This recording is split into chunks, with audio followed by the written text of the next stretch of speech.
Okay, so in the last class we started this topic acoustic emission testing, and we have learned about the basic principle wherein we saw it is primarily due to the elastic waves, elastic stress waves, which are generated inside a component when it is loaded. We listen to those waves which are coming out from the part through a sensor. Okay. So, when a part is loaded, if you have a defect which is active, for example, if you have a crack which propagates when it is loaded, then it will generate these stress waves which will come out as sound waves from the sample. And now, if you have a sensor which can receive these waves and convert them into an electrical signal, you could get a defect signal, and that is how you get the indications about the defects in this particular technique. Okay. And then we also saw the sources of acoustic emission in different kind of systems, and then finally, we learned about the typical nature and characteristics of acoustic emission. Okay. So, in today's class, we are going to see what are these source parameters, what kind of system you have, and how it is used to do NDT. Okay. So, let us first take an example of a source in a given system, and then see what are those parameters which control the emission events in a particular system. For a particular kind of defect. Okay. Let us say we are talking about this initiation and propagation of a crack. So, this is one of the major sources of acoustic emission, as we have seen in the last class.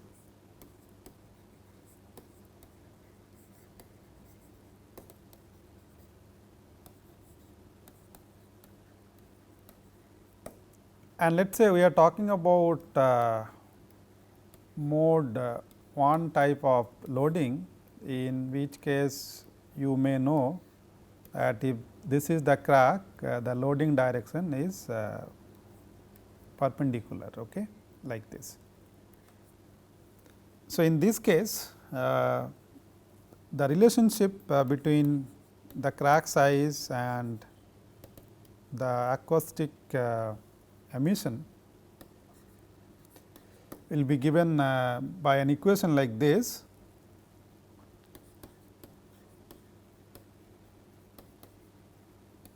So, let us say this is the stress sigma,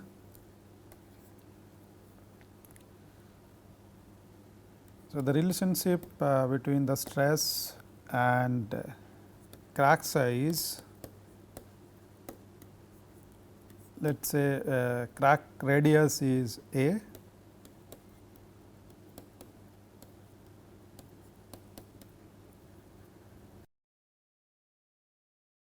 and the detectable A signal. The relationship between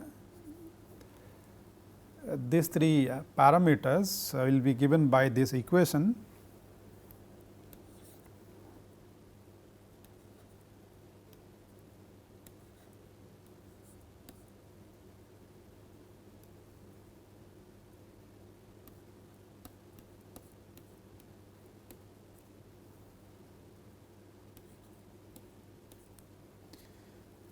This will be in terms of watts. So, we are talking about the signal strength, which depends on the stress which is being applied, the size of the crack, and V is the velocity of radial velocity of crack propagation.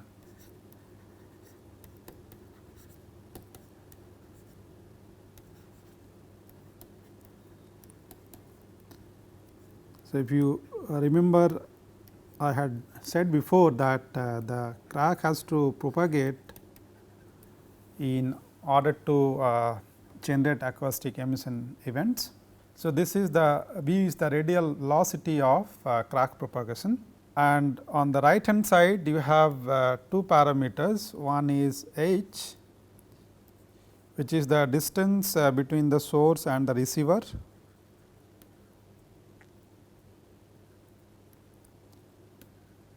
So, this is the source to sensor distance, and x is the smallest displacement that the sensor can sense.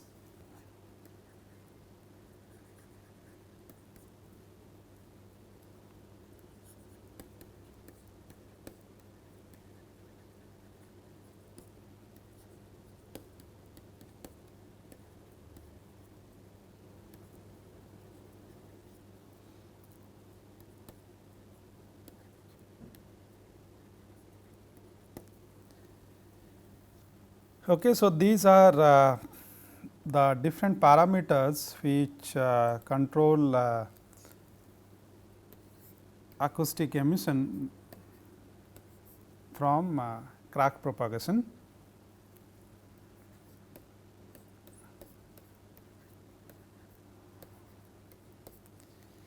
And therefore, these three parameters sigma, A and B are called source parameters.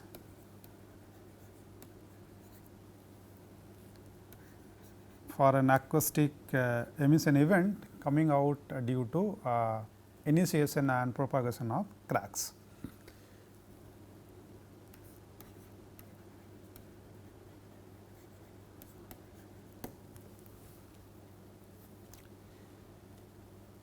We will take another example of acoustic emission event due to a different reason. So, let us talk about a metallic system, and let us say it is a system in which you have a phase transformation. Okay. So, as I have told before, this kind of events in a metallic system can also lead to stresses, and due to which acoustic emission events can generate. Okay. So, let us talk about an A source from phase transformation.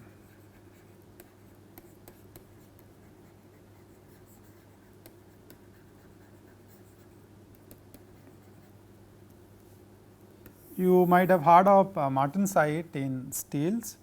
So, it transforms from a high temperature phase called austenite. Okay. When you heat it and then quench it fast in liquid like water, then that high temperature phase transforms to martensite. Okay. And these two phases are very different from each other in terms of their structure and properties. And since they have different kind of structures, the volume of the parent phase and the transformed phase are different, and due to that some stresses can be generated, which may lead to acoustic emission. Okay. So, that is how it happens in this case. So, let us say we are talking about this particular transformation, austenite to martensite.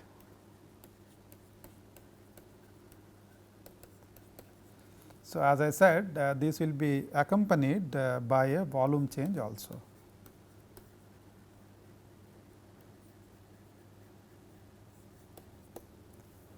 Okay.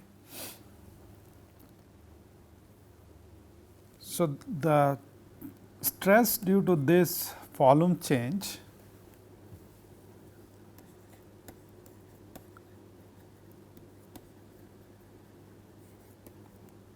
if we call that as delta sigma, will depend on these parameters.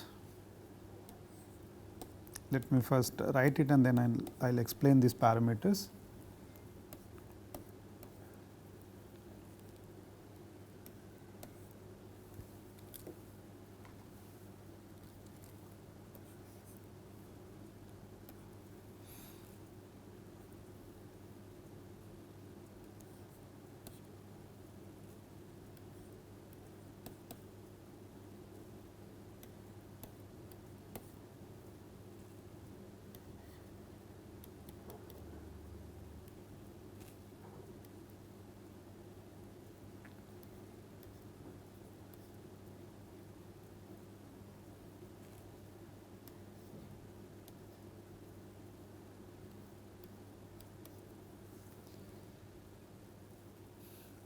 So, in this case I is an identity matrix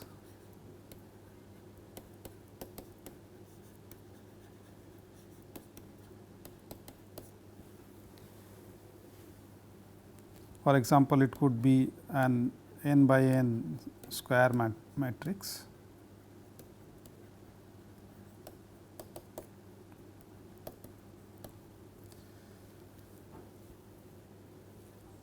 C is the stiffness tensor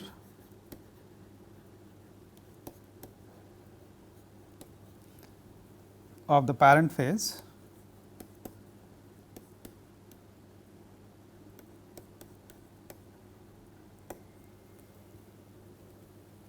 and therefore, C plus delta C is the stiffness tensor of the product phase. That means, delta C is the change in that stiffness due to this phase transformation from one material to another material. Beta star, this is a parameter known as unconstrained shape change.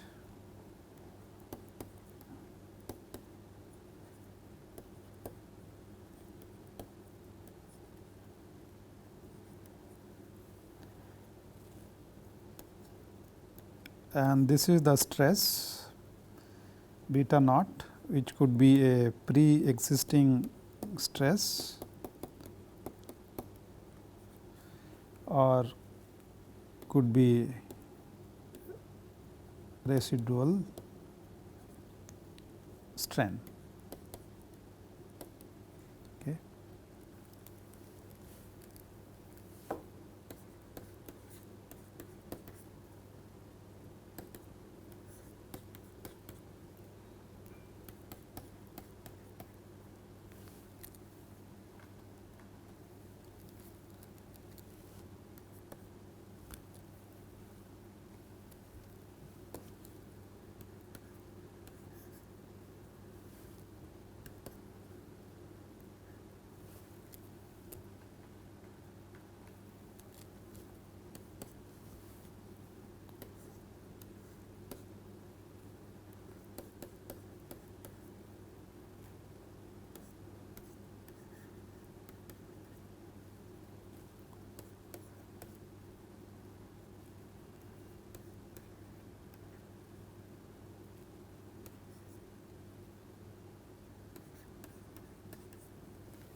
D is known as a shape matrix and V is the volume of the transformed phase.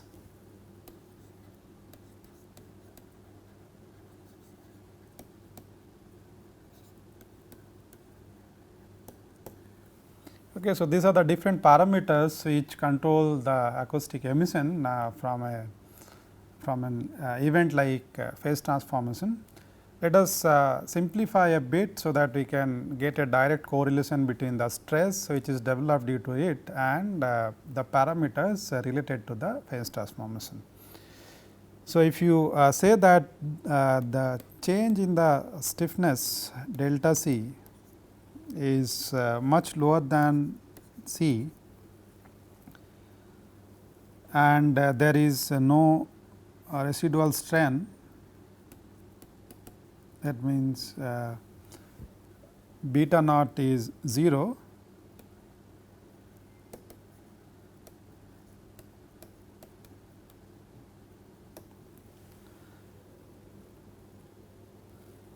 then this will simplify to this.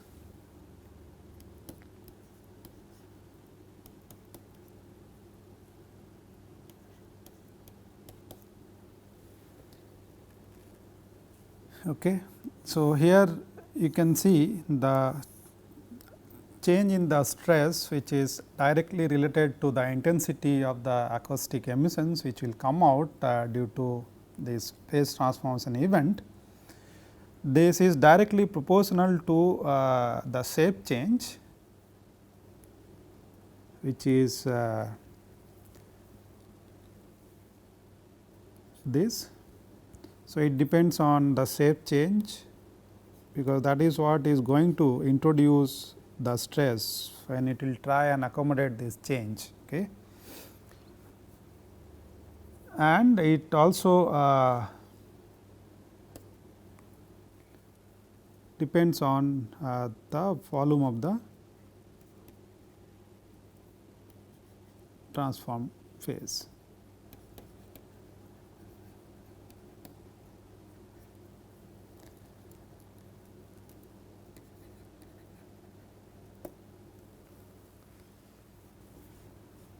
Right. So, these are the two main parameters related to the phase transformation as such, because C is a constant which is a material property.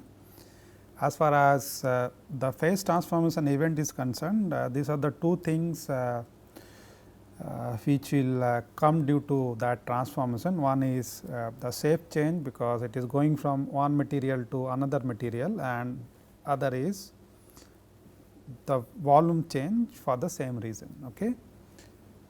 So, these two parameters will control the intensity or the level of acoustic emission from a phase transformation event in metallic systems. So, these are two examples just to let you know that what kind of event can lead to what kind of acoustic emission intensity, and what are those parameters which will control that intensity. Now, we are going to talk about the characteristics of the A signal, we have seen the sources and some of the typical properties of acoustic emissions. Now, if you talk about a particular signal coming out from a particular acoustic emission event, then it will have certain characteristics, certain properties. So, let us go ahead and see them. Okay. This kind of AE signals they cover wide range of energy level depending on what kind of source you have, how big is the source, and so on.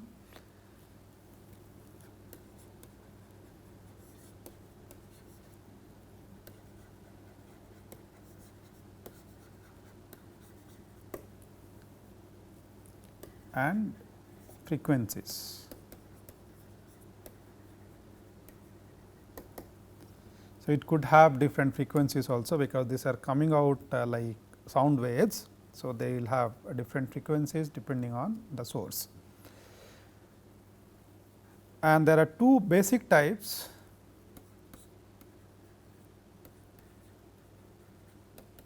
So, this can be classified into two types. One is known as continuous type,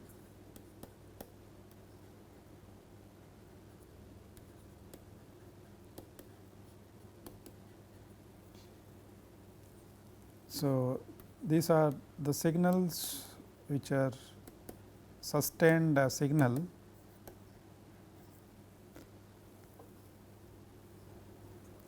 coming from rapidly occurring sources.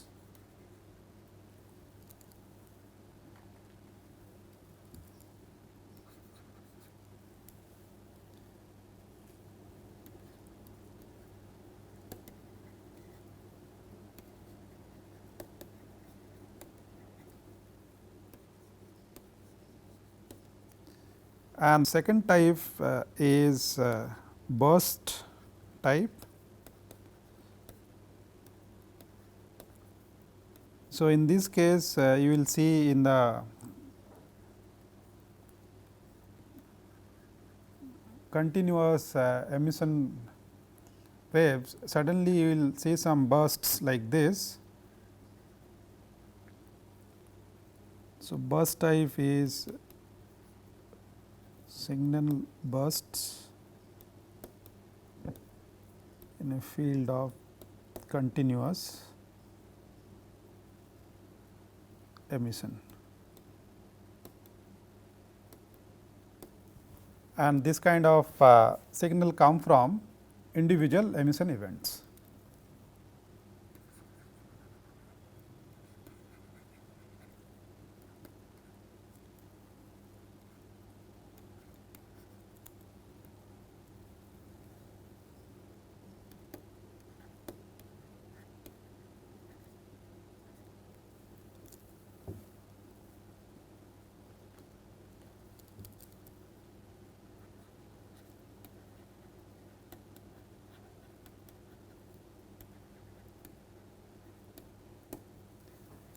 Okay, so, these are the two types of signals depending on what kind of source you have.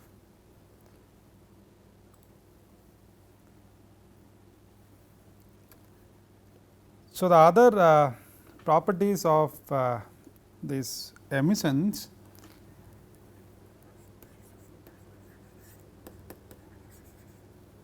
the radiation pattern is same as ultrasonic waves,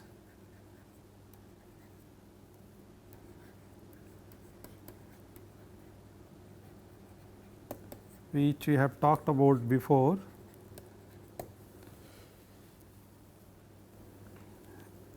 And they radiate energy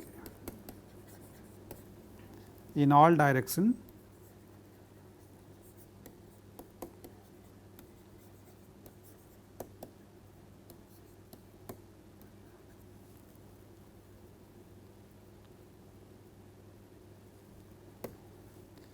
But sometime can become directional also, that means it can grow in a particular direction preferentially. For example, if you have a crack of sufficient length,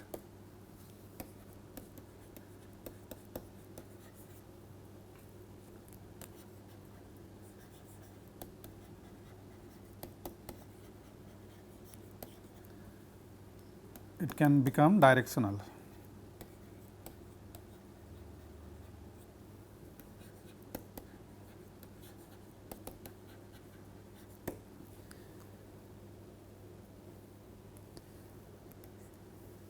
So, any wave it has its own wave form and wave pattern, in which you talk about a central frequency and a variation across that frequency. Okay.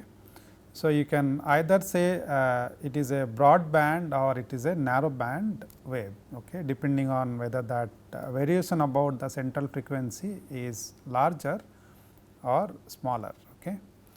So, acoustic emission waves that you have they are generally broadband,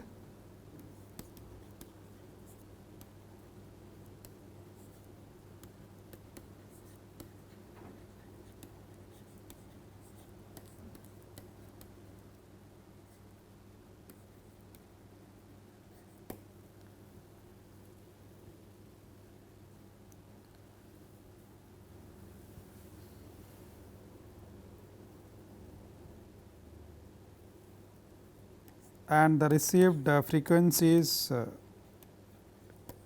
cover a wide range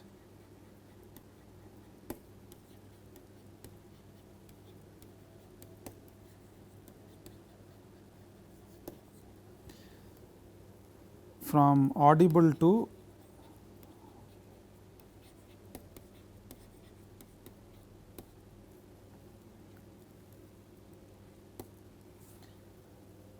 (400 kilohertz) or higher.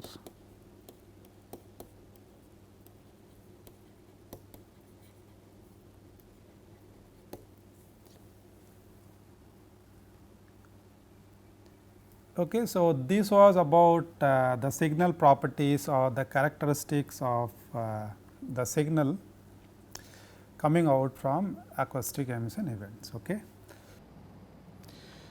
So, before we close today, let us take a moment to summarize today's lecture.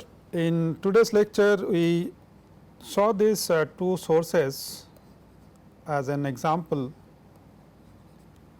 of acoustic emission source.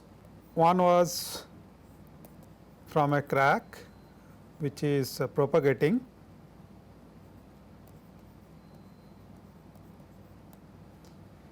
and in this case we learned about these source parameters with regard to a propagating crack, and these were primarily the applied stress, the crack radius and the radial velocity of the crack propagation v. And the other source that we talked about was from a phase transformation event in a metallic system.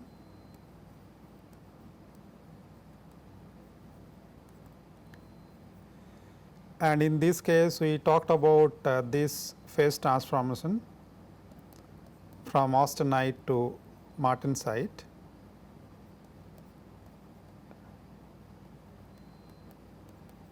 And we saw in that case, due to a change in the volume and the shape, when you transform austenite to martensite, due to that change there is some stress which is developed inside the material, and due to that you have acoustic emissions. Then we talked about the type of signals, type of acoustic emission signals, and in this we saw that there are two types of signals. One is continuous and the other one is burst type.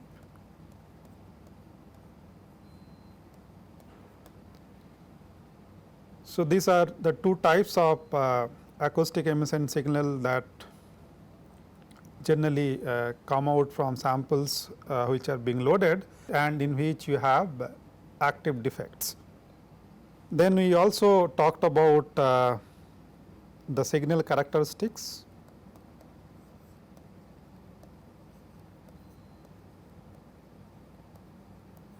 of acoustic emission signal,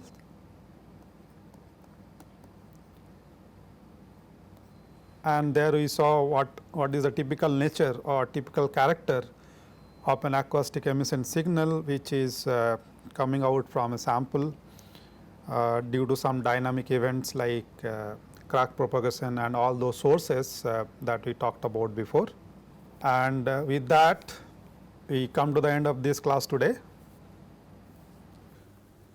So, this is all I will have for today, and the rest of the things that we have for this particular technique we are going to discuss in the next class.